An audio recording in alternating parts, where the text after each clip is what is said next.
దేశంలో కరోనా బుసలు కొడుతుంది. రోజు రోజుకు కరోనా విజృంభిస్తుంది. మరోసారి దేశవ్యాప్తంగా కోవిడ్ కేసులు భారీగా పెరుగుతున్నాయి. 24 గంటల్లోనే 1238 కొత్త కేసులు నమోదయ్యాయి. ఒక్క రోజులో కరోనాతో 7 మృతి చెందారు. అటు కర్ణాటకలో కరోనాతో 2 మృతి చెందారు. ఇక భారత్ లో ప్రస్తుతం 4886 యాక్టివ్ కేసులున్నట్లుగా వైద్య శాఖ అధికారులు అయితే తెలిపారు. మరోవైపు మహారాష్ట్రలో 3, ఢిల్లీలో 2 కరోనా బారిన పడి మృతి చెందారు.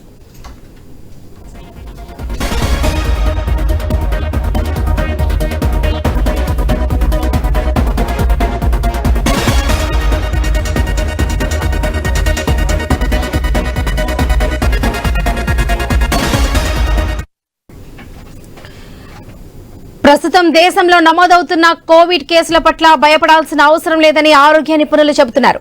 ప్రస్తుత కేసుల పెరుగుదలకు కారణమైన వైవిధ్యాలు తీవ్రమైనది కాదని, అవి ఒమిక్రాన్ ఉప వేరియంట్లేనని తేలిందని తెలిపారు. ఇక JN1 వంటి సబ్ వేరియంట్ల ప్రభావంతో జ్వరం, అలసట, తలనొప్పి, గొంతు నొప్పి వంటి లక్షణాలు కనిపిస్తున్నాయని వైద్యులు తెలిపారు. అయినా గతంలో ఉన్న వేరియంట్లతో పోలిస్తే ఈ వేరియంట్లు అధికంగా వ్యాప్తి చెందేలా లేవని పరిశోధనలో తేలింది.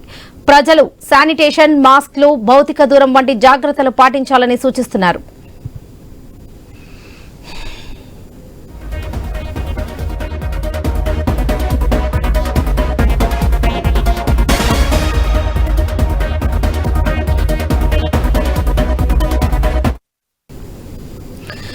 దేశంలో కరోనా బుసలు కొడుతుంది. రోజు రోజుకు కరోనా విజృంభిస్తుంది. మరోసారి దేశవ్యాప్తంగా కోవిడ్ కేసులు భారీగా పెరుగుతున్నాయి.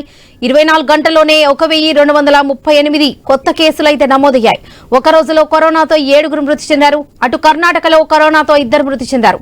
భారత్ లో ప్రస్తుతం 4886 యాక్టివ్ కేసులున్నట్లుగా వైద్య శాఖ అధికారులు అయితే తెలిపారు.